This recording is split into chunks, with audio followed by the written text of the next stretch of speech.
How we doing? Welcome everybody to Movie Time Machine, your retro review and movie review pop culture podcast, something like that. I'm the ridiculous host, Chad, and joining me tonight is, what do we call him? Mr. Fish Wrap Factory himself, former host of the Midwest Mountain Sports Report, Jamie. It's coming back. Just wait. Coming back? I promise. I was going to say former host. What's going on? Oh, I thought it was defunct. And our living encyclopedia. Ooh, Encyclopedia. I'm on board with that. Living encyclopedia of movie knowledge and NES cart collector, James. What's up? It is I, James. How was that Hans Zimmer concert? Well, first of all, as far as card collecting goes, I would play a green room NES game or 64 game any day of the week. I could see that being really fun. Just throwing that out there. Yeah, it would be like Contra levels mixed in with some like Metal Gear Solid. Oh yeah, just a little bit. Like it would be. I feel like it'd be evading. A lot of hiding, espionage style, and then you'd be going into like back to the green room to like gear up again. Like each time you go back, you find some new item to use. Oh man, yeah, the green room is like the where you go to cash in your experience points for upgrades. 100%. Like, oh man, it'd be so good. Like, and it's like you're dying, and it's like, fine, it's duct tape. So good. You asked about the Hans Zimmer concert. For those of you who don't know, Hans Zimmer is a movie composer. He is composed for movies such as Gladiator, Interstellar, Inception, Man of Steel, Wonder Woman. It was awesome. I can't express how amazing the concert was. It was everything I hoped and wanted it to be. I had floor seats, and they were, in my opinion, perfect. Like, they could have been maybe more center, who's to say? But I feel like it was the perfect distance back to see everything without necessarily needing it to be on like a big screen or whatnot. But the whole show, the best way I can explain it is, sure, the audience was sitting in like some standing ovations on certain things, but generally everybody was sitting so you could see everything. But on stage, it was a rock concert. Like, yeah, it was how I would imagine, like, what's that Christmas band that always like plays like electric? Yes, I imagine they would be like that on stage, where they're just out there having a blast and just crushing life. I have to say, like a lot of talented musicians on stage, but one thing I noticed or whatever, and you can't not, was like Hans Zimmer like had all these super talented ladies like on main instruments. So like his like 3 or 4 main violinists, his 2 cellists, his 2 drummers, a couple of the keyboardists, like were like ladies dressed in like black clad outfits, looking super cute and just like crushing it on stage. Like, and it was just a lot of fun. And next time they're in town, even if it was having to drive or fly or whatever, I would recommend some of you guys going. It was just such a blast. Awesome. Yeah. That looked awesome. Amazing. This is kind of like the set list too that you threw out there. And yeah, that stuff like that always like, I don't ever know about it until like it's sold out. Well, and like that's the thing is like I knew he was I had a friend who went and saw Hans in Germany, and fun fact for him, like was like 10 minutes before the show was to start, all of a sudden in German on like the screen there was this message, and then you hear like all the people going "ah," and they have no clue what's happening, and then 5 minutes later like somebody else translates, or they ask somebody, I can't remember how it happened, but they're like, Hans is sick. Hans is not going to be on stage. So like they had his understudy that was going to do it. But like they said, so that was kind of disappointing. Like we were, out of the country seeing Hans Zimmer. But what's that? Was his understudy Franz? Franz Zimmer? Hans and Franz Zimmer. I don't know. Maybe. No, I'm just kidding. But they said like, so, but his understudy, was American, and so like it occurred to them after all this happened, like where it was disappointing at first, but kind of a blessing in disguise, because then when he was like hyping up something or like trying to introduce a song, everything was in English, opposed to like if Hans Zimmer was doing this in Germany, everything's in German, like he buried the lead. And so it said they were like, the concert was just as good. It worked out. But it was cool. Yeah. The whole concert was really cool. And then just like things that like you wouldn't know, but like, the original singer, like Lisa Gerrard, but that vocal background behind Gladiator, so the OG singer, she was there. The OG like people behind like Lion King and helped him conduct the music for Lion King and and singing it and stuff. Like that dude was there. So it was just a lot of like cool things happening, and then it caused me to go down the rabbit hole of like who was playing like different instruments that like you could see like this person is clearly a main figure like in this world, and like what else have they done. And it was cool to be like, cool, that percussionist, she did all the percussion for Mission Impossible Fallout, and like so there's just like all the 6 degrees of like how would have I heard their sound before. So it was just really, really cool.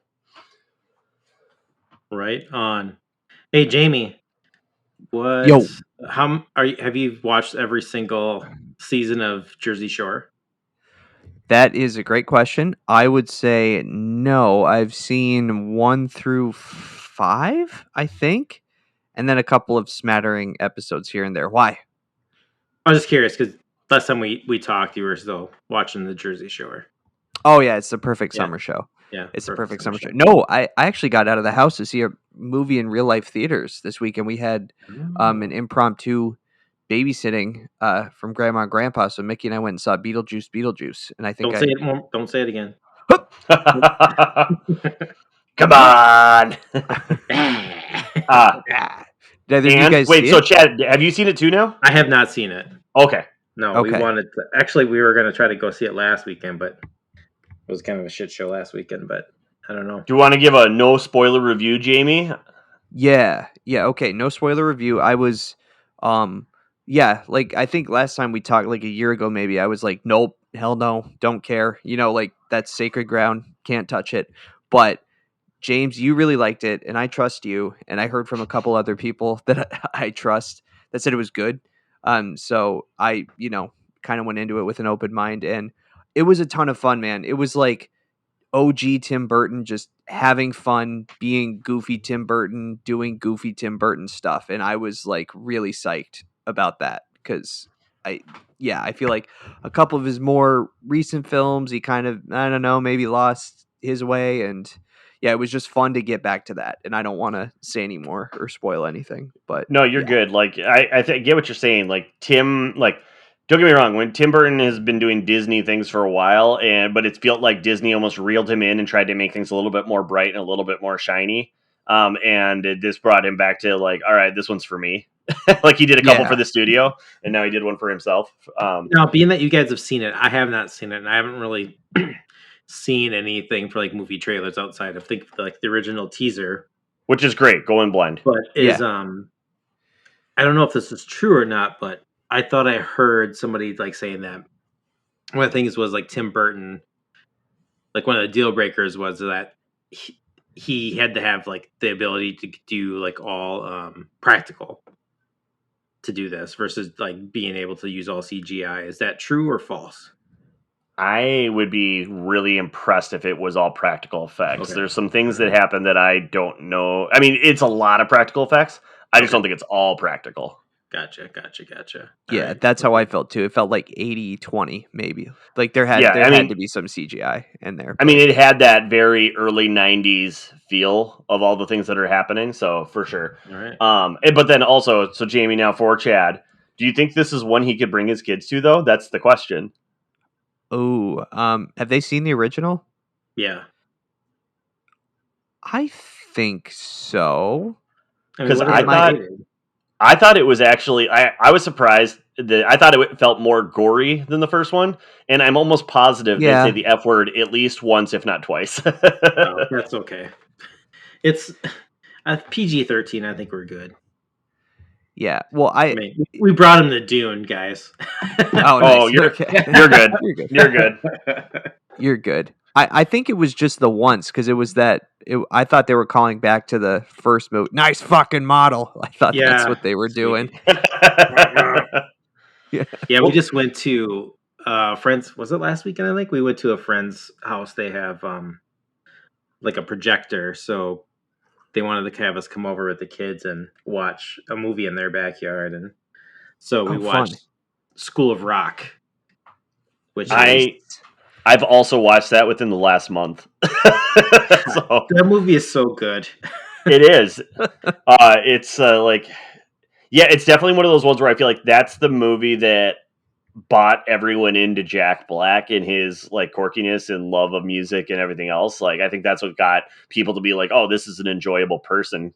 Because even then, like before that, like all of his movie parts were kind of more bit parts. Like he was like in the background. Like, I mean, it all kind of started with like Like in high Saving Silverman. fidelity. Oh, High Fidelity, yeah. Well, High Fidelity, yeah, Saving Silverman, he definitely was more of that of a main character in there. But like even like there's movies like if you go back in his IMDb page and like watch older movies, you're like, oh, that's weird. Jack Black's in this being a serious character. They like it feels weird when you see him in Enemy of the State with Will Smith. Like, Oh, really? so it's just kind of interesting. Like it was like him as an actor, like getting the roles, trying out, getting what he could, and then finally, like it felt like School of Rock was like, hey, this one was for me. Like I really contributed with the majority of this movie, and like that got him the ability to do more, like pick what he wanted to do. Yeah, I think it's like the second time we've watched it with our kids, and like I don't know, they get the humor. And it's nice to have like the like the students kind of aspect in the film like being shown. But it's such a cool movie. It's a heartfelt story kind of in the Jack Black way. In a Jack Black way. Yeah. That's what I'm loving or finding now. And you're watching I mean, I don't know, anything old, like anything from like the 2000s and lower. You're just like watching and going, like, does it like? I thought this scene was funny, and now I'm questioning the scene. Not specifically School of Rock, but just anything like, oh, does this still play? Like the tone of certain things, and like it's some movies are hard to get through these days. Yeah. Oh well, that's how we grew up. Or I grew up. Well, speaking of movies that weren't hard to get through and still land, I was talking to Jamie a little bit about it, but I was trying to hold off. I definitely, after seeing Alien Romulus, and I'm not going to talk about it, Jamie, but I definitely went down that rabbit hole of Alien movies. But like even before Romulus, like I started kind of getting into like I saw, oh, like the majority of the Predators are on Hulu, and so I started watching Predator. And then like I was like, oh, we should watch the next one, and then the next one, and the next one, and then like which led into the Terminator movies. And so I think I've like devoured all Alien, Terminator, and Predator content in the last month, except for Alien Covenant, Predator 2, and Prey, which I've seen probably like a couple years ago, but like or last year. So I remember it very well. Like, but Covenant and like Predator 2, I don't remember like at all. So I'm excited to get into that. But Dark Fate for Terminator Dark Fate, I realized I hadn't seen that and I just watched it. So I would say it's probably my least favorite of the Terminator ones. It's not bad, but it's not. Is that the one best. with who stars in that one, Dark Fate? So it's Linda Hamilton's back into it, and she's just older Sarah Connor. And then yeah. That's the one with Emilia Clarke. No, that's Genesis, and that one's So that one I like. That one's a lot of fun in my opinion, and I like the throwbacks and how they change things a little bit. But it's got Mackenzie Davis. She was in The Martian, and she's actually in that new horror movie that just came out. Jamie, No Evil, Speak No Evil with McAvoy. Oh yeah. So she's in it. And yeah, the couple of other people I didn't actually recognize too much or what they've been in, but I feel like they look familiar kind of. So I don't know. It was fun, but it's okay. But like as far as like the lines go, it almost felt like they were trying to wrap up like the Linda Hamilton Arnold part of Terminator and potentially like, hey, this will be the new launch of something. Like that's what they were trying to build towards. But as we know with all things Terminator, like we have not found that new ground to start like a new trilogy. Like we tried with Salvation and then they just didn't bite. Well, how would you? I mean, I guess you're saying that they're trying. There's like a way, obviously, that they're trying to like. Chad, it's time travel. Come on, right? And if this isn't real, then none of it is. Hashtag Avengers Endgame. It's not real. So I'm just looking at some of the just images from the movie. So do they kind of go back and like revisit parts of like the first two films? They have. So there is definitely in the very beginning. It's basically like no spoiler on it, but like they start with like Terminator 2 like VHS clip style of like her in the mental institution, and then work their way into they defeated the Terminator, like Judgment Day. They and then like they're off like in Mexico, her and John. And so there's definitely scenes in the beginning where it's like a young, it's like right where we left off with Terminator 2. And for about maybe 15 minutes less, and then it jumps into like 22 years later. But like I gotta say though, the CG of like the whoever they got to be like the lookalikes on like throw their faces on them, like it's like for going from watching like Terminator 2 to watching Dark Fate, holy shit! Like it's like wild what we can do these days. Sweet. It's kind of piquing my interest to go back and. It's a fun story. Like I said, it's my least favorite of the Terminators, but it doesn't make it not a good story. Dominator. Yeah, so anyway, Romulus, right? You said Romulus was awesome. I think that's where we started. That was all I would say about it. You're welcome, Jamie.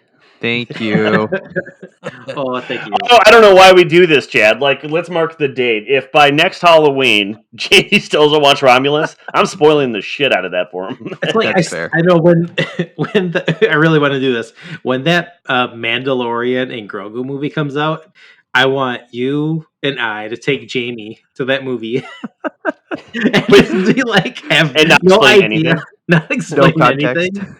And then when it's over, we are gonna do a pod and just have Jamie try to like connect dots. Oh man, that would be great. Because I'm sure there's like in my head they got to show like maybe a couple minimal flashback sequences, right? Like I don't know, we'll see. And that will like close the loop on the have you seen Mandalorian? That whole bit will be closed. That's been and he's just going to be like 5 years. Army of Yodas. I thought you guys were fucking with me. He really is a clone of Darth Vader, and he has a head. Is Darth Vader's head in a basket? What? I promise.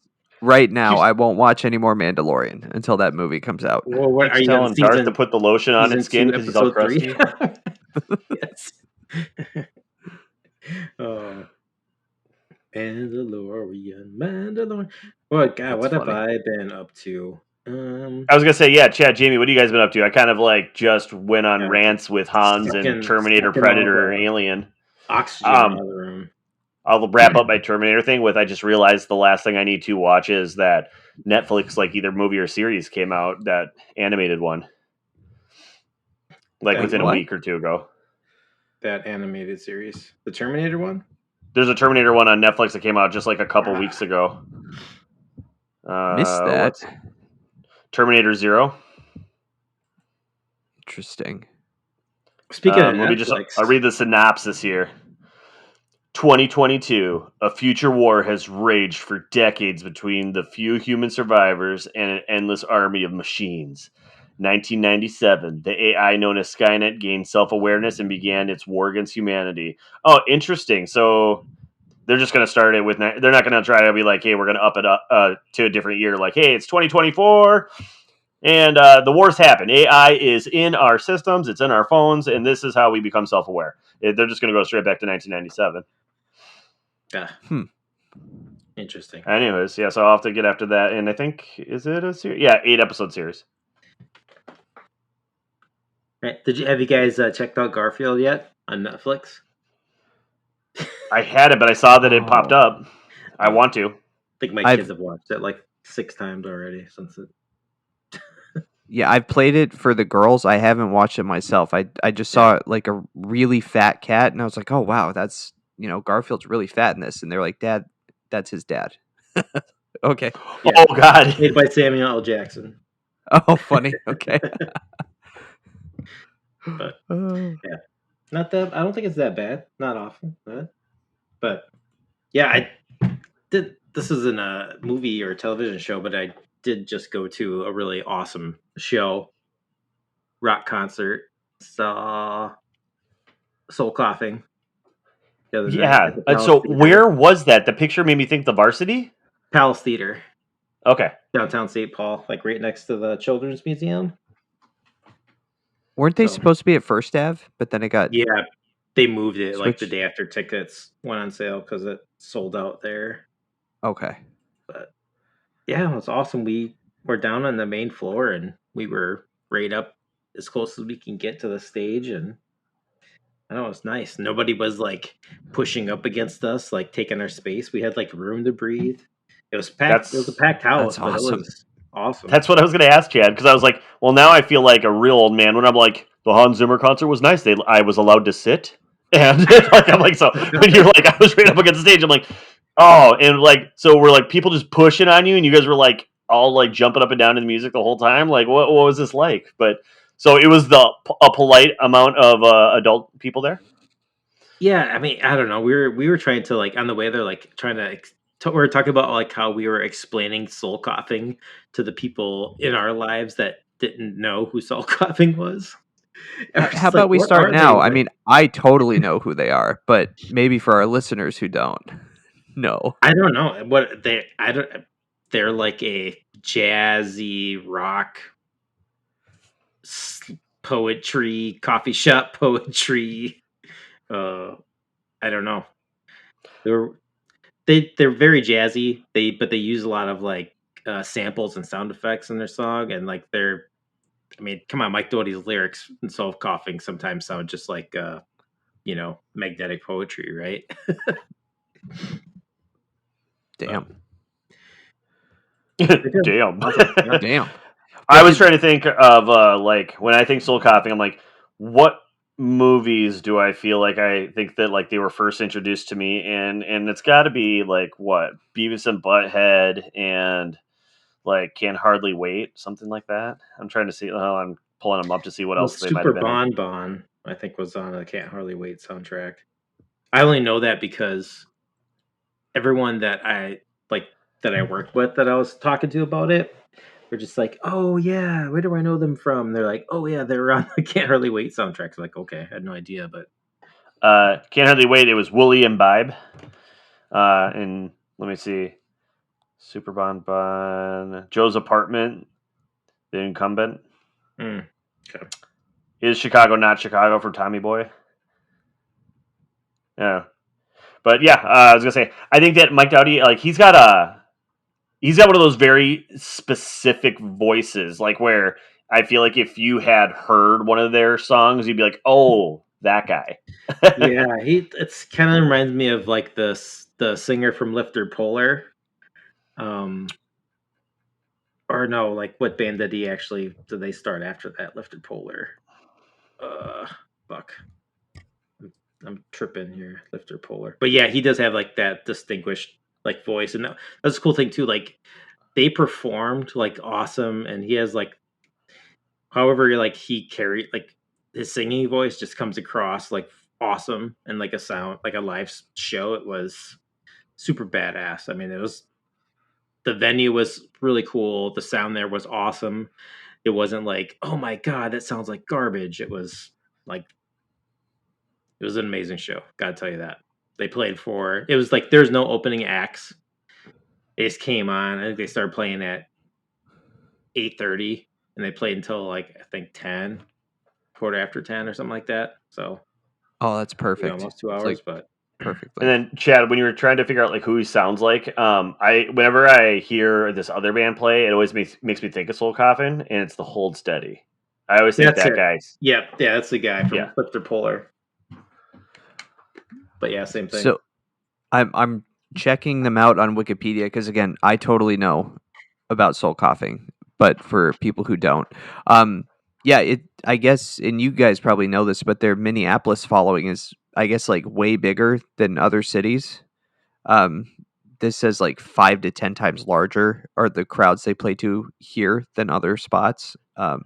I mean, did you feel that? Was that like, I mean, yeah, it was the Palace Theater. It was sold out. The Palace Theater's got to be. I was trying to think of like a comparable theater like size, like maybe like the what's the one?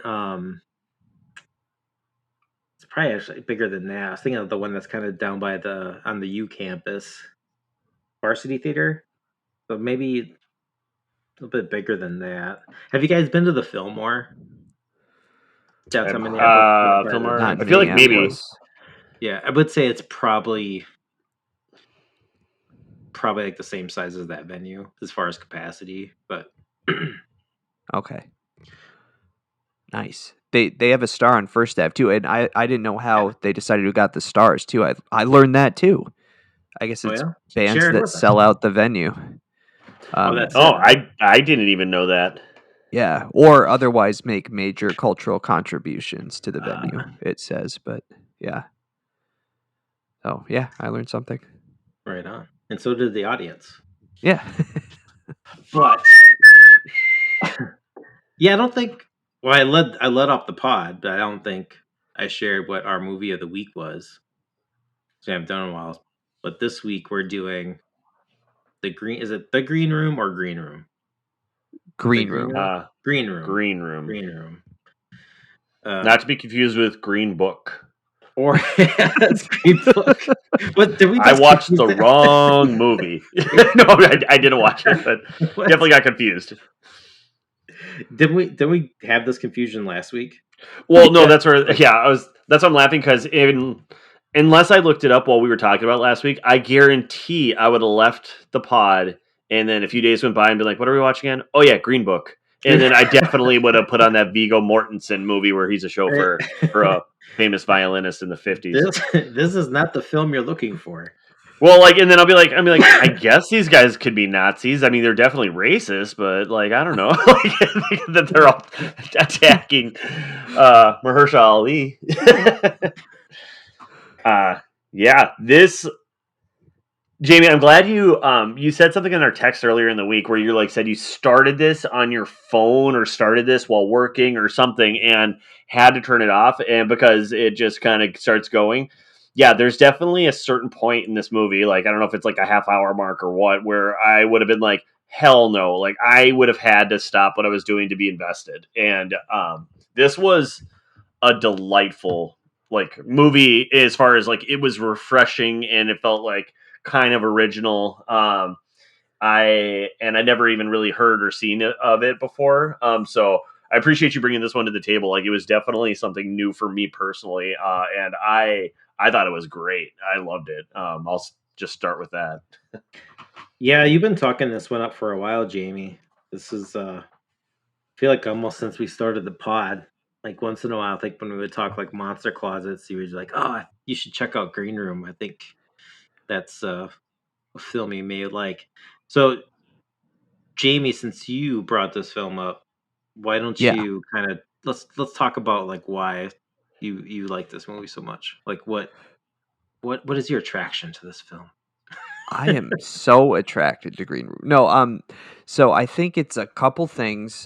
First, I mean, there's just the horror aspect. That's if it's a good horror film like this, odds are I'm gonna I'm gonna dig it. But yeah, it's like you said, James. It's different. There's not very many movies I quite like this. I like that it's so simple, but the story has so much juice to it. Usually that's not the case. You know, usually if it's a simple story, it's you kind of know what to expect, you know what's coming, but it's got a style and just the tension is kind of unmatched. You know, it's a simple thing that and I just watching Rebel Ridge, like Jeremy Saulnier, the writer director, he kind of lives in this space of like this is a plausible thing, but what if I just turn it up just a little bit where it's flirting with that line of unlikely, but still could happen maybe, you know, if no one's paying attention. And I that's what I really dig about this. It's uh you're stuck in one spot and I think it's cool because it makes you ask like, oh shit, what would I do? You know, and that's half the fun for me is like, when would I realize that something's wrong? What would my next choices be? And I kind of like, would I make it out? So I kind of like playing that game when I'm watching it. And then the performances are just a bonus. I mean, like Anton Yelchin is great. Imogen Poots is great. And then Patrick Stewart is just like absolutely evil in this movie, which we don't get to see very often. So that's just kind of fun. And I'll end with this, Chad. I wanted to bring it to the show because I know that this is like, well, not this, but like, you know, it's kind of your scene. So I wanted some like insider information on the whole punk world. Oh, the punk world. Yeah, Oh, not the that's Nazi world. No, not no. Sorry, no. I was like, did you so earn your red laces, Chad? Because I've been second guessing my winter boots that have red laces, and I feel like I need to swap them out, not to signify anything. okay. Should have This made that is clear. Not the Nazi world, just the punk rock. well, these two worlds, like when you're in these scenes, like they can like the Venn diagram, right? There's a good chunk of these worlds that overlap like all the time. Um, I guess for me is like if anybody's listening to this that's kind of understands like going to like punk shows or like hardcore shows and like these scenes, especially when you're like an adolescent and like going into like your early adulthood, is this there is this thing about people in these scenes, especially these scenes, is that it's all about DIY, do it yourself. I don't want to conform, but everybody in this fucking scene conforms, and everyone dresses like one another. Well put, Chad. Right? It's like low budget conformity. Um, so like from the beginning, I don't want to let you down, but I didn't really like this movie that much. Oh no! I'm so happy for the diversity and the thought here. Keep going, Chad. And it had to do with like these punk rock kids, and like it started with when they were asking like, "What's your desert band?" Oh, Desert Island Man. And they're just like Desert Island Band, yeah, and just like I don't that whole conversation of like, oh, if I said Black Sabbath, does that mean it's like I get Ozzy or Dio or do I get them both? Like that whole shit. I was like, oh my god, that is so like a stupid fucking like scenester conversation, and it just made me super annoyed. I was like, I don't really care if these kids die. I hope they all die. I don't care. Oh my god! You just right off the bat, you judge the shit out of them. You're like, nope, kill them all. Kill them all. Kill them all. Kill them all. At least the one guy, like with the mohawk, seemed like he might be like the most like got his shit together, right? He says Why? like, Because he wakes up at 5 and puts jizz in his hair. yeah. But so there's that part of it, and I know it's like it's like a gore flick, right? Like with the horror aspects of it, but it just like how they kind of portray like the skinheads, it's like kind of makes them like they're this kind of like super like kind of organized, and they have like all these um like this dogma that they live by, kind of in a way. And it's just like, god, they're not that organized. And if they were skins, they probably would have just, if that would have happened, they probably would have just shot the kids, just like left, or maybe even killed the cop when they came out to the place. But I don't know. Or they would all just give up because they're all actually a bunch of pussies anyway. But so like I was like, yeah, like kill the kids and then have them all get locked in that building and it catches on fire, and then they all die. So I I was will. yeah, go on. No, sorry. I Go want you ahead. to keep going. I will say this time watching it, I did think too that Patrick Stewart. I'm like, man, he kind of like could have handled this better if he wanted to get away with it. Yeah, like why not set the place on fire with them inside? But Yeah, I mean I get it. Like, okay, well if it start a fire then it might cause like a bigger like scene, but it was yeah, I don't know. Or if they really wanted to kill that girl, like they probably could have just like, I don't know, probably like some better ways they could have.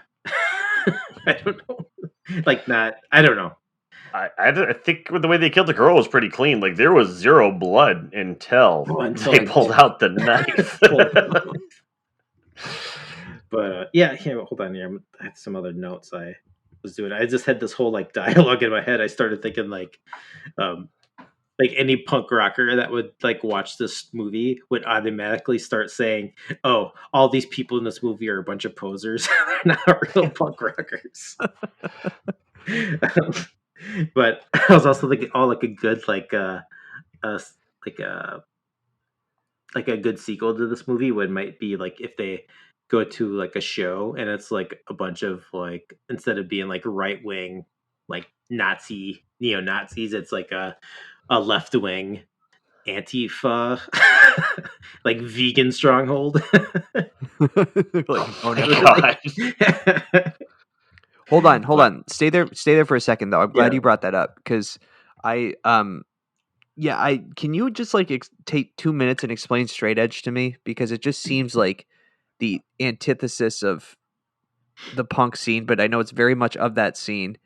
And yeah, just help make me understand it because I don't understand straight edge. I get what they're doing, but like, partying rocks. So help me Oh, like understand. the whole like what the whole like no drugs, don't like no drugs, no Yeah, sex, no coffee. no drinking. There no No, coffee and no There's no sex coffee too. no, too. which well, that's the thing, right? It's Nothing that mind kind of alters or changes your body's chemistry. no drugs, no sex. It's kind of like a weird, in my opinion, it's kind of like a weird spin off of some like kind of ultra conservative, like like religion. I remember like when I was in high school, like there was this group of straight edge kids, and like because they're straight edge vegan, so like I remember this one girl like was wearing like a leather coat, and they like fucking punched her because she was wearing a leather coat. But it's like okay, Oh, but it was like cool for you to like assault somebody, like Oh, so those are always like people, they're like the Nazis of the left. Like straight edge. There's like different levels of straight edge. Like it's almost like different levels of vegetarianism. It's like, oh, I eat fish. I'm a pescatarian or whatever. But that's one of my favorite no. Simpsons joke when Lisa's dating that guy who's a level 3 vegan and he won't eat anything that casts a shadow. Yeah.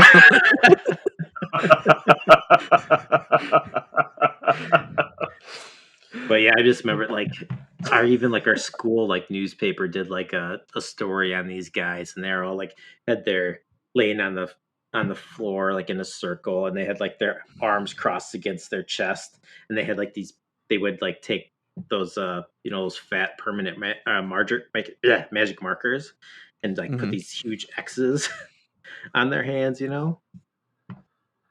So that's okay. Weird shit. Yeah.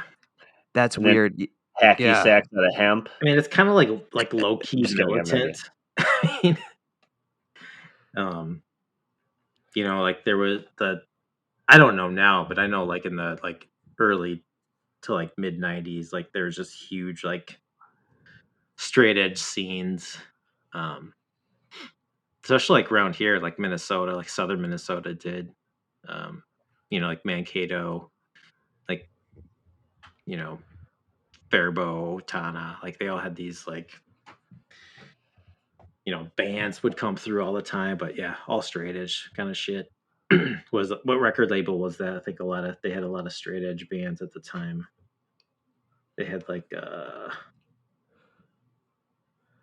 shit. I think like Integrity is on there. I don't think Integrity was straight edge, but anyway, you get the point. It's low key militant, I do. kind of weird. Okay. Interesting. And I know they're kind of later. They're kind of not the full punk rock scene, but like I really like AFI, and I did not know that they were straight edge for until like very recently. Were And they always straight edge? I don't know. I guess I don't know. Because I remember, I don't. I mean, I don't know unless they were like not as like strict about it. Because I saw AFI is at this venue called the Bomb Shelter in Minneapolis. It was like the basement of this building that's on the corner of Bloomington and Lake Street. And that was probably 90, maybe like 97, 98-ish, around there. Okay. But cool. Well, East Bay Hardcore. I Yeah. Googled it just because I was curious. And yeah, Chad, you kind of nailed it right on the head. And it's specifically though, to your point, it is a subculture of hardcore punk who adherents refrain from using alcohol, tobacco, and recreational drugs in reaction to the punk subculture's excess. Yeah, and I mean, you get it. So if you think a lot of like these bands were probably influenced by like late 70s, early 80s punk hardcore, which was also, I mean, a lot of like just shows of drunkenness and drug abuse. And if you think of like stereotypical scenes you would think of, or pictures or photos from like New York clubs or stuff like that, just people getting high, doing heroin, all that shit. So yeah, kind of like the backlash of that. But I mean, I don't have anything against like straight edge bands though. If you think of like bands like Minor Threat, The Youth of Today, um, Refuse, like those were all like straight edge. But yeah, some of them are a little bit more.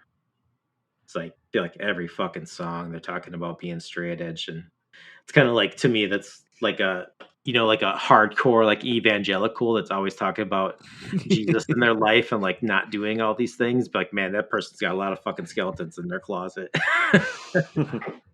You guys But- you guys got to watch this documentary on the Falwells. Sorry, don't want to detour. Oh but yeah. just Yeah. Like Jerry Yeah. Falwell. Jerry Falwell. I think it's on Hulu, but I got it via Disney Plus. I can't remember what it's called. I'll send it to you guys later. It's Wait, there's a wild. Falwell documentary on Disney Plus? That doesn't sound right.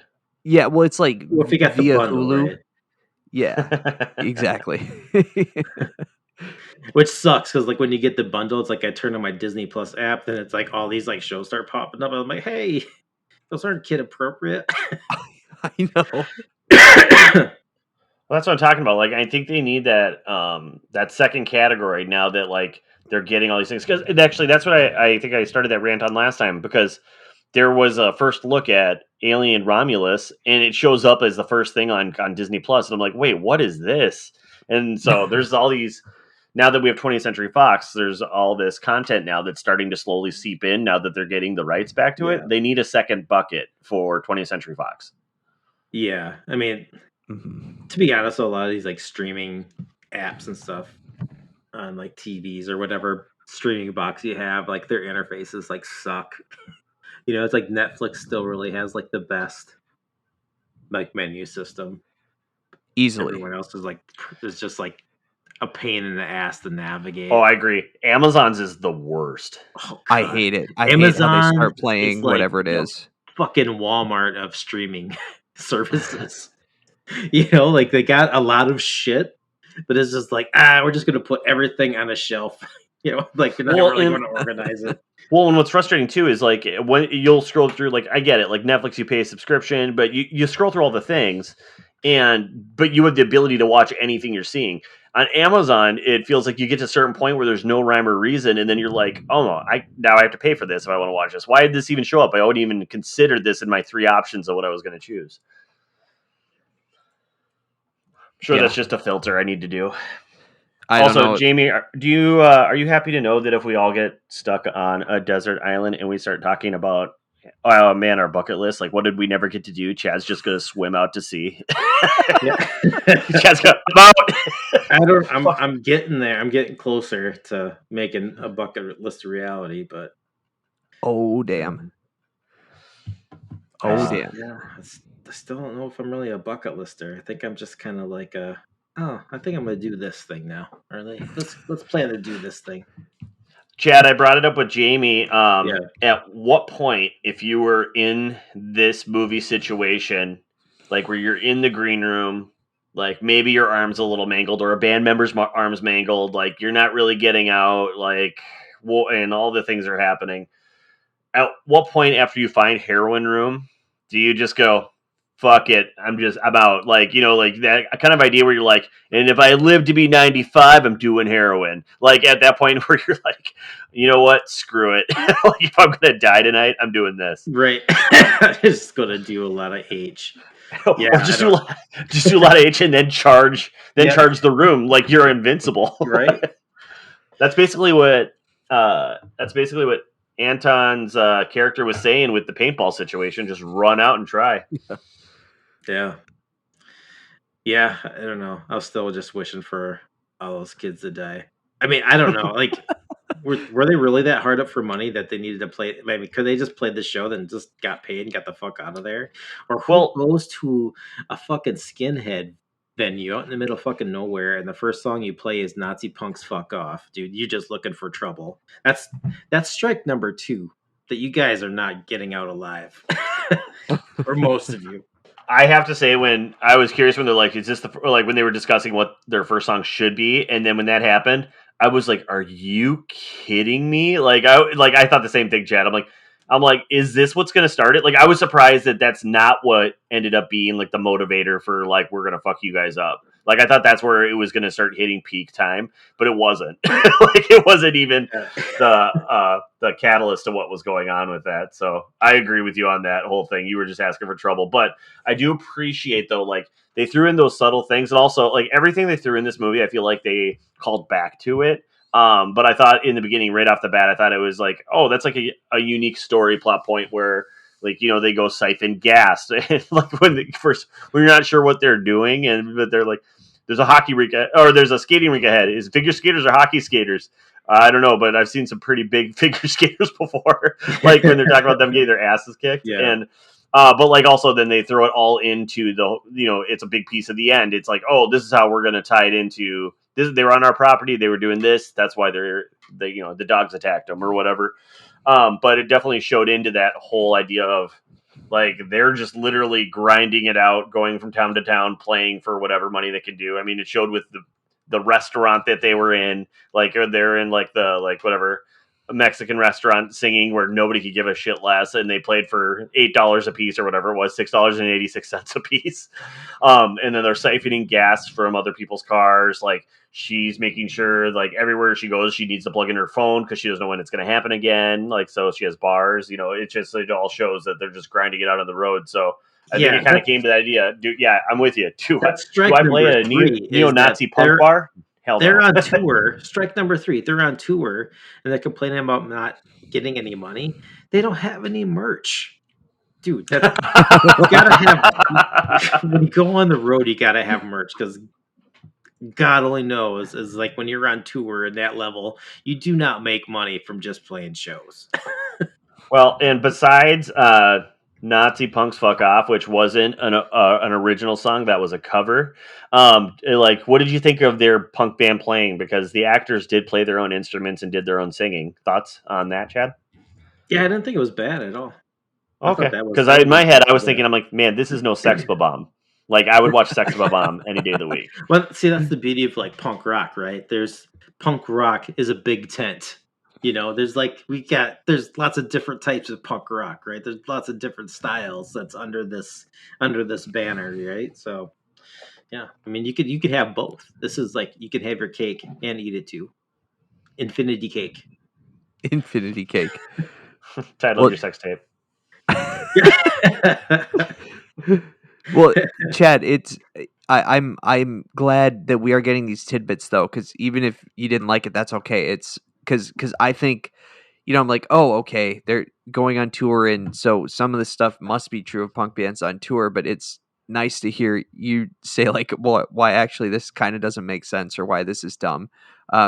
Tell me though, is the drummer not someone that is in a actual punk band, like in every punk band, just like the guy who's kind of unhinged, short temper, and oh yeah, he does know jujitsu and kind of needs to like cool down with it? The drummers are always the weirdest, right? Because we all know too, it's like when you have a band, no matter what kind of music genre, the hardest person to get to like complete your band is a drummer.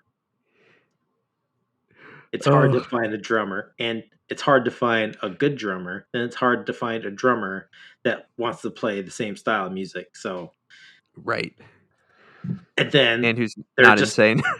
they're just the weirdo. Now, there's a good chance that my good friend Loopy might be listening to us. He listens to most of our pods. Awesome. Good friend of mine. So, and he's a drummer or former drummer, so he's one of the sane ones, I think. So, and also sober. So, nice. But I don't think he just flipping out about the street. He's like, no, this is all wrong, Chad. This is all wrong. I'm just kidding. Well, shout out to our listener out there. Appreciate it. Absolutely. I wanted to do quick on the cast. So this was Anton. I don't know how you pronounce his last name. Yeah. Anton LaVey. Oh, This was his last movie before he passed. Like, this is an actor that I felt like, I mean, there's several out there, but like far too soon gone. Because I mean, know. there's a good portion of stuff that he's in that I like what he's in, and I tried to like go back on his page on IMDb to be like, what did I first notice him in? And it is one of his first main movies, but like it was Alpha Dog is the like, which if you haven't seen that, I love that movie. Great movie, underrated. Yeah, very underrated well, movie. tell me more. I've not seen this Alpha Dog. Based on a true story. So basically, if I'm catch me if I'm wrong, Jamie, it's been a minute, but like it takes place in like Los Angeles, and like a low time drug dealer or whatever, like basically kidnaps this guy's little brother, like kind of as a joke, kind of not, as like, hey, they owe me money, so I'm gonna kidnap his brother, and then he's gonna pay me this money, and then I'll give the kid back, and then just events happen like where everything doesn't go to plan, but all this is based on like a true story, like that happened like in, I don't know, early 2000s if I remember correctly. And it's just kind of fun, like all the little scenes where you're just like not believing like what's happening if this is all based on a true story. It's just like so crazy. Yeah, Oh, it's what one a of those. great cast. Yeah, Timberlake's in it. Yeah. And Bruce Willis, Emil Sharon Hirsch. Stone, Emil I was Hirsch. gonna say directed by Nick Cassavetes. Yeah, it's one of those movies where like they just keep shooting themselves in the foot, and you're like, oh man, this could have, 3 dumb moves ago, you guys could have been out of this, and now, 100%. yeah, now we're um, just in it. yeah. Also with director Nick Cassavetes, I mean, this was his follow-up film to The Notebook, so he really swung for the fences on this one. Holy shit! Holy like boomeranged, like went one way then back, or did like a 180. Holy shit! Compared to like the Notebook. Let's see. Yeah, so Johnny and his pals kidnap Jake's 15-year-old brother, Zach, then assign his buddy Frankie to be Zach's minder, I'm guessing watcher. They develop a brotherly friendship. Zach parties with his captors as things begin to spin out of control. Like, basically, like, they all think it's, like, fun and games, and, like, guy's becoming friends with these kids. And, like Jamie said, just all like 3, 4, 5, 10 wrong moves like that should have been stopped before like the rest of everything starts happening. It's wild. So it's a fun one. I was like, you should definitely see it. Yeah, and back to the movie too. Like I didn't hate it. I don't. I don't think it's bad. I just the thing with like the just like the type of people that were being portrayed in it just really kind of like, it's kind of like you know how the sausage is made, kind of in a way. And like you see a film that's trying to tell you how the sausage is made, but it's like, nah, not quite like that. Not quite like that. Not quite like that. Close, but not quite like that. Was Imogen Poots then character? So she was a Nazi, or she was just in part of the band that was supposed to go on stage? Like, where did she fall into place again in this? God, I got the impression that she was like Nazi adjacent, that she was like, she started in but was also kind of trying to be out with, because her like friend she was following kind her of out. friend, basically. I think so. I don't know, because I mean, I know friends do a lot for each other, but nobody would get that haircut on purpose for a friend. I know. Oh, that's like one of like the hottest haircuts, dude. I mean, that's when you Was it really? huh? Oh, I mean, Wait, like in the punk scene, or you were turned on by this haircut? I'm confused. I mean, I always loved that haircut. But Okay. I mean, that was like 30 years ago, so cut me some slack. But I just don't know what the hair was trying to say. She had bangs, yet it was long, but kind of shaved in some places. okay, that was okay. That style I like on her. That was like she cut her own hair. Is that what turns you on about it? It looked like her, the actor in real life, had long hair, and they must have done some weird kind of wig on top of her actual hair. Like, oh, we can still make it look like a Chelsea cut, but but still have her keep her like own hair. On her, it was weird, but it looked better on the dead girl. Clip that.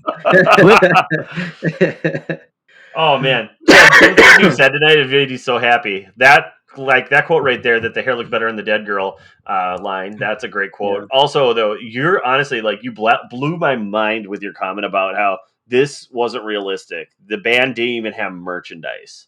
I'm like, my mind is blown. Where I'm like, 100%. Like these guys had zero merch. I mean, but your version of, hey, they were on tour, this is bullshit. My thought process is, when they say they're on tour, it means that they're just literally going to they look like they were just going to hole in the wall bars, whatever they could find, tour. Like they weren't headlining anywhere. They weren't even the third place anywhere. Yeah. Like they were just getting their name out there. And then I'm assuming that the punk magazine that they didn't get into, because the guy was blacklisted, was also just kind of an independent punk scene thing. Yeah, and one thing I wanted to bring up too before I forget is the portrayal of skinheads and skinhead culture, right? Because the thing is too is I don't know what it's like today, but back in the day, you can go to a show and then there'd be a skinhead, but not a Nazi skinhead, right? Because you got the skinhead that originated coming out of the working class skins. That's where it originated. Then it was, I think, in the 80s is when the neo-Nazis started to kind of adopt this skinhead look and grew out of that, versus skinheads haven't always been not neo-Nazis in a way, but neo-Nazis have always been skinheads kind of in a way, but if that makes sense. So But if where, you ask where, does someone- it, where does it? Sorry. All I was gonna say is, I guess I can't even give you an example of a punk show that I went to, but let's say it was at First Ave, where people there's a so damn disremoved from all this. Is a mosh pit that's not where you just jump onto? That's where you're in the middle and just pushing everybody around, right? it's all the same, right? Mosh pit, circle pit, whatever. Yeah. I feel the first time when I was a teenager and I went to a show where they had that, and I think I was there for it was probably oh, I like Blink-182, so this is a band that is 16 degrees removed from that kind of punk scene, but I'm gonna go because my friend wants to go. And but then you'd see skinheads there, and all I could think about was American History X. And and I was like, man, this is actually kind of a little bit more scary than I was thinking, even though it probably didn't need to be. Right, yeah, but there's there's a whole there's you're oh, there's jack boots, cargo pants, and some suspenders and shaved heads. This is where I get into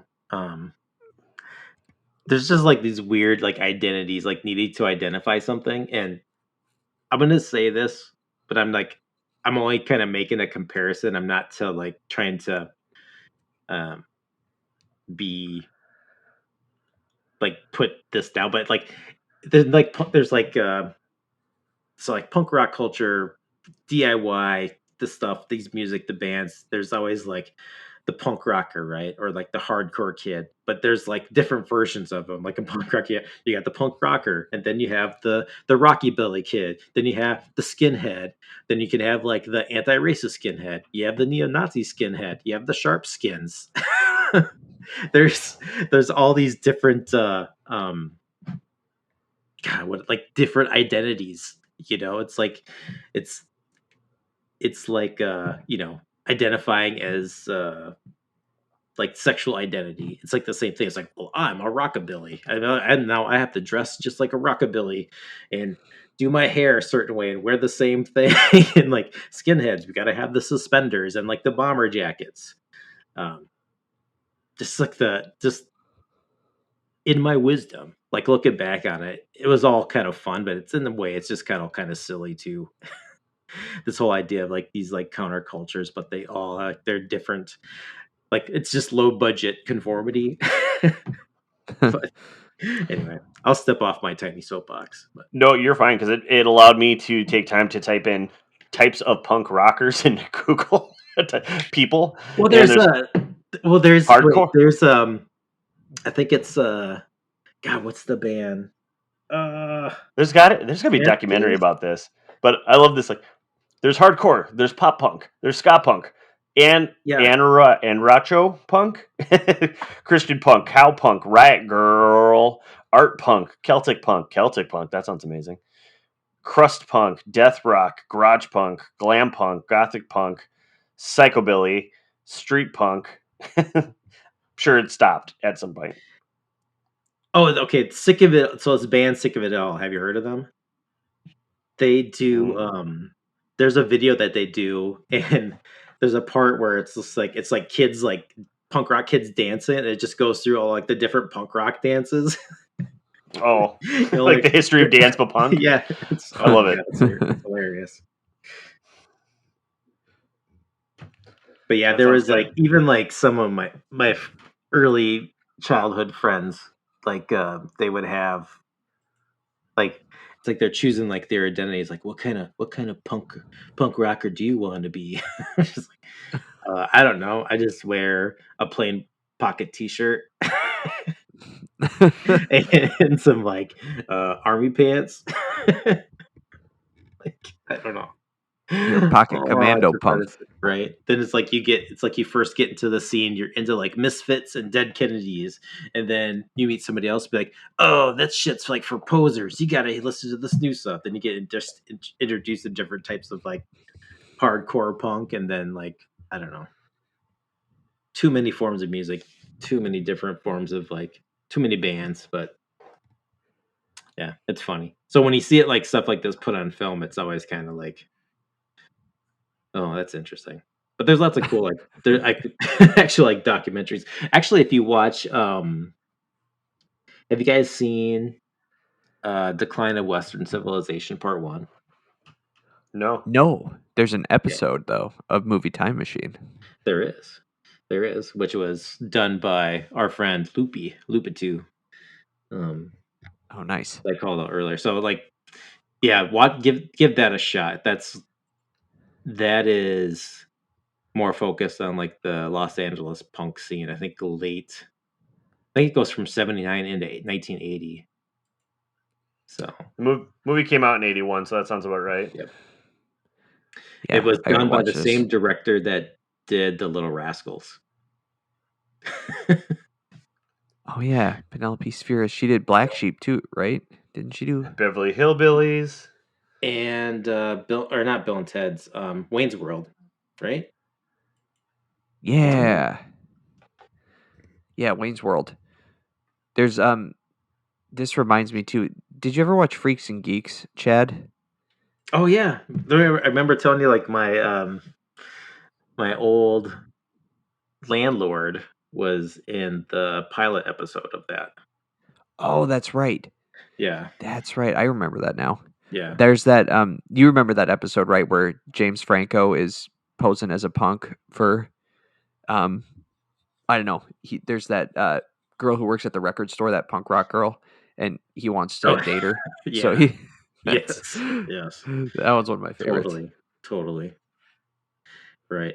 That's the thing too, right? You had like the poser punks, like who could be cooler. That there was always like the punk rocker, that the person that like one day they just went to, even before like Hot Topic, or maybe they did go to Hot Topic and they just bought like the like checkered pants, like the red and black like plaid checkered pants, and got some suspenders and like shaved the mohawk, and they were like all of a sudden punk rock one day.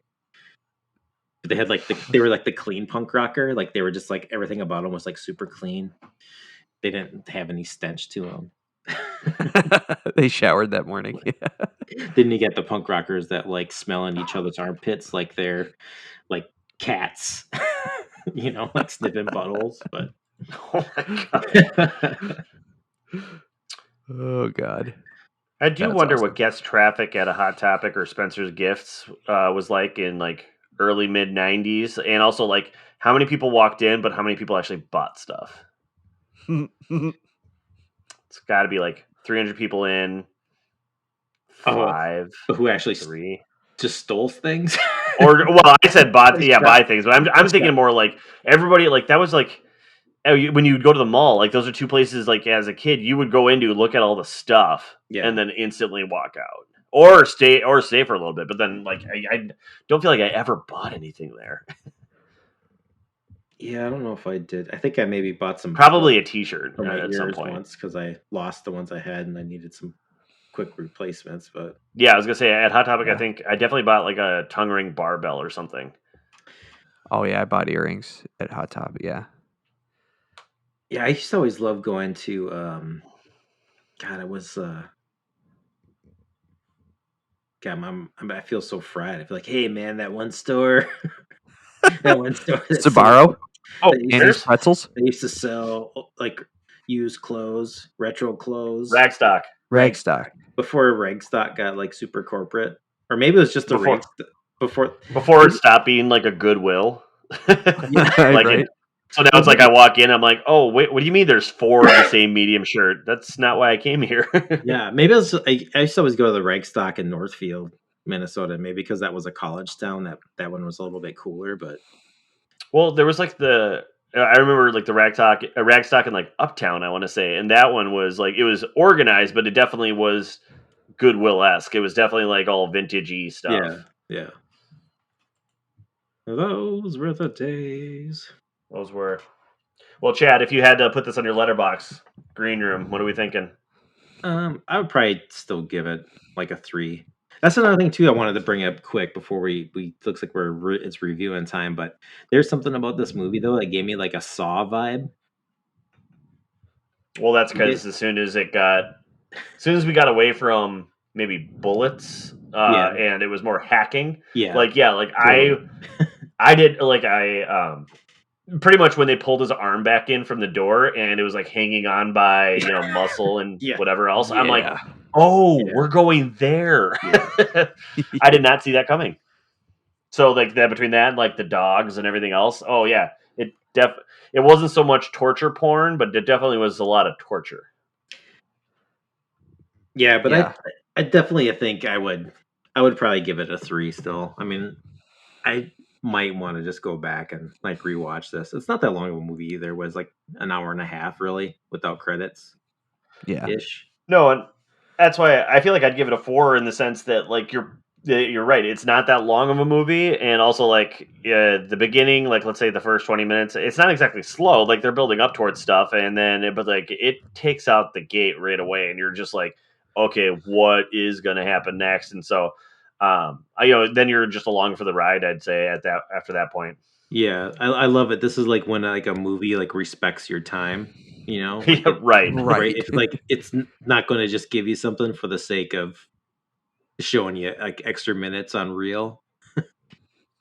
Just get straight to the business. So yeah, I thought the timing of the pacing of everything was actually done well. So if I got outside of my view of just wanting all these kids to die, like not caring, that's a big thing of not caring one bit of what happens to them. But there was that suspense of like, what the fuck's going to happen, you know? But Well, and also like, were you? I don't know how you guys felt about this, but like I was like shifty with the I don't know how do I put it? The nice Nazi? Like the one that was like, hold on, we're on the phone with the police. Like we're doing this, Oh like yeah. that guy, like or I was like, okay, like his eyes like tell me like he's gonna do something crazy soon. Or he's very, very sweet. I couldn't tell. Yeah. So also the director of Toxic Avenger. Yeah, I didn't realize they remade that. I completely forgot about that. Also it hasn't plays come out Nathan yet, right? Lane. So like I'm under the understanding that I mean, because like if you look at IMDb, Toxic Avenger, like the new one with whatever Peter Elijah Wood and all Dinklage. that, and Peter Dinklage, it says 2023 on it, but like that must be like it was shown It was at shown at like a Cannes festival yeah, or it was shown at something. Con, Yeah, and like and got some feedback on it, and then now, but it just like there's no way it's actually come out, and I don't know. You hear about movies these days, like the Wile E. Coyote when he's suing Acme for not being able to blow up the Roadrunner. Like that movie, like has just gotten shelved. Like, and it was a tax write off, is like the rumor, and like I'm like, this better what? not be a weird fucking movie like that I'm excited about and don't get to see.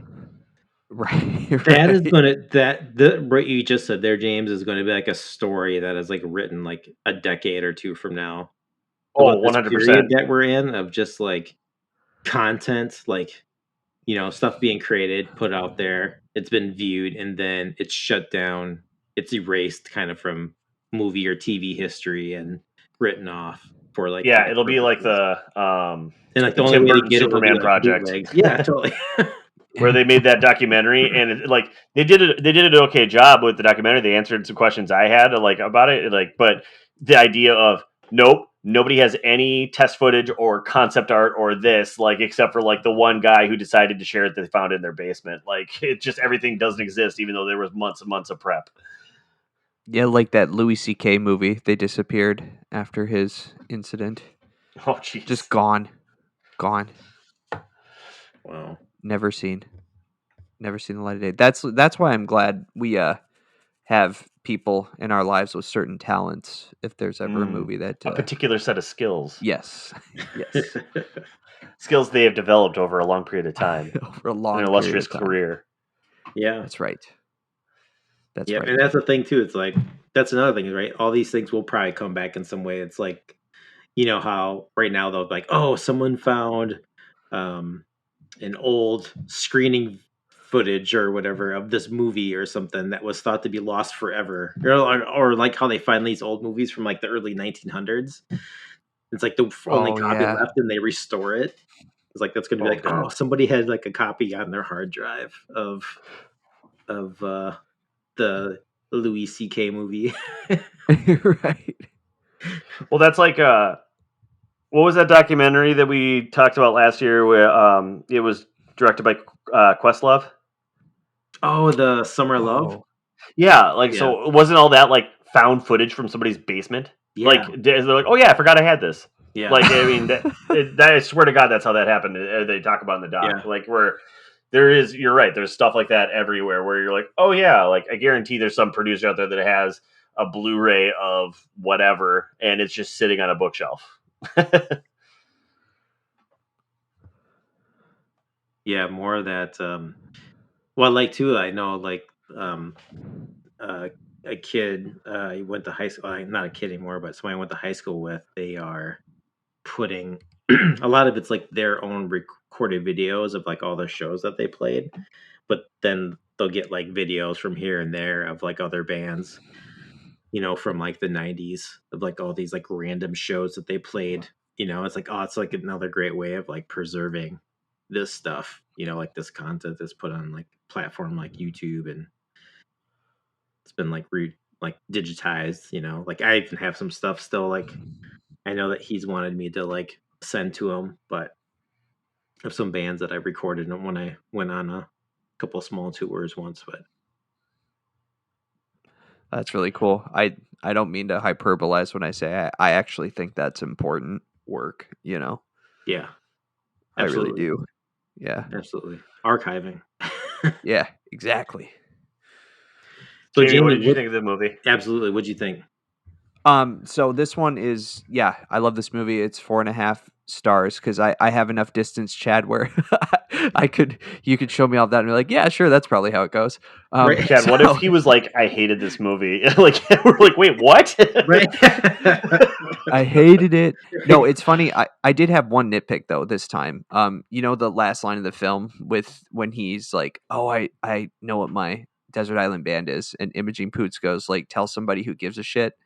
I thought that was pretty funny the first time, and now maybe it's because Anton Yelchin's dead. I don't know, but I was like, fuck off, because you answered that question. You said Madonna and Slayer, so you do give a shit. And it was just a small thing this time, but I was like, hang on a second. Yeah, you said Madonna and Slayer. Why'd you pick two, you selfish bitch? Right? Exactly. Also, I thought that was a great way to end it. Like, I laughed, and I was like, perfect. I was like, that was a great way to wrap this up. But also, like, Jamie, like, I just get in the mindset of where, like, all the things they've just been through, they still don't know if the cops are coming. They're just chilling with said dog laying on its dead owner, and like, just like, what am I? And also, I think they both said that they're hungry. Like, I mean, like, man, there's just so many thought processes. They both haven't peed in a while. Like, I don't know. I just feel for them. I know. Anton's arm. I mean, oh my god, whatever. So it's a total nitpick. Totally. But Jamie, I mean, yeah, I like that. Now that I got Chad's review of this movie, I really don't know if he'll like Bodies. I know, that's kind of why I want him to see it, because yeah, I'm super curious.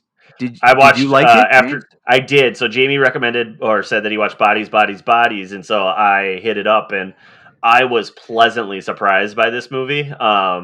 And it's I don't know. It was one of those things where like all the twists and turns, I'm like I didn't see coming or I didn't know what was really happening, and it was a lot of fun at the end because now after you finish it, you go over all the different scenes, and you're like, yeah, that played exactly how it should have played out. Yeah. And so I don't know. It was just it was a lot of fun. I liked it. Yeah, exact same. That was my exact response, and I think it helped that I was like kind of primed to dislike it. I was like, oh, I see what they're Well, yeah, doing. because But I was so wrong. Yeah, no offense to Pete Davidson, but like, I mean, do we walk into something with Pete Davidson thinking we're gonna love it? fair. I like I Pete mean, Davidson. I don't know. I mean, I think I don't think he's a bad guy. No. I just think when I think of him, I think he must have a huge talent to land Kate Beckinsale for I a bet couple he months. does have a huge talent. like huge talent and makes her laugh. Like you, I mean, I just slow clap to you, sir. Like I mean, Kate Beckinsale is one of them. Oh, I don't know. I mean, hey, look, it says it's an hour and 33 minutes. Again, hey, it can't hurt to watch this, so why not? I will try to I'd watch say it. go for it. Yeah. I'd say the next rainy or dark fall evening, I'd say give it a whirl. Make sure the kids are asleep. Yeah. Yeah, I think I'm gonna have to like push these pod times to like 9 o'clock until we fall back on time because it's just hard. Do we still fall back? What's that? I thought Congress got rid of that. They've been trying to get that bill up, but it's just been sitting there. I don't think it ever went anywhere. Also, I think I've ranted about this on our pod too. How much money have we spent talking about that? Like, why is that a thing? Like, why does it cost us money to talk about falling back? Who cares? Stop. These are the things I think about in government. Yeah. I mean, why do we do it though? I mean, come on. Everyone hates it. Just wrecks everybody's weekend. Yeah, that's true. And if you have kids, it's just like fucks everything up. It's like, right when you get them on a nice sleep schedule. Yeah. Sorry to all those farmer listeners out there that are like, no, we need this, and this is why. No, that's bullshit. Let's stand up for our farmers because they've been used as patsies and pawns for the globalist regime to get us to change our clocks twice a year. That's what it is, James. The global. And now we're back on to red shoelaces and skinheads. Oh, that's right. Really quick too. There's like there's red shoelaces, there was white shoelaces, and those would like signify like what level of Nazi you are. Yeah, like I assumed that it was like once they had spilled blood or was asked to do some sort of important thing that was illegal like that, then they earned their red laces. But let's be honest, it's fucking $2 red shoelaces. Why wouldn't I just go out and buy those? But I guess at the same time, if Neil Patrick Harris didn't get them to me, I'm sure I'm a dead man. I know it wasn't Neil Patrick Harris, Patrick Stewart. That would be a different movie. Yeah, that would have been a wild movie. Film, yeah. It gets into a dance number. Yes, I'll give you red laces. Self high five. Right. Cool. That concludes this episode of Movie Time Machine. You got all the reviews on this movie, Green Room. Yeah. Not that prepared today. Getting back into the swing of things. Hey guys, let's pick a movie in the chat for 2 weeks out. Try to get back into the rhythm. I'll get these posted on the internet. Thank you for listening. Catch you next time. Bye. Bye. Bye.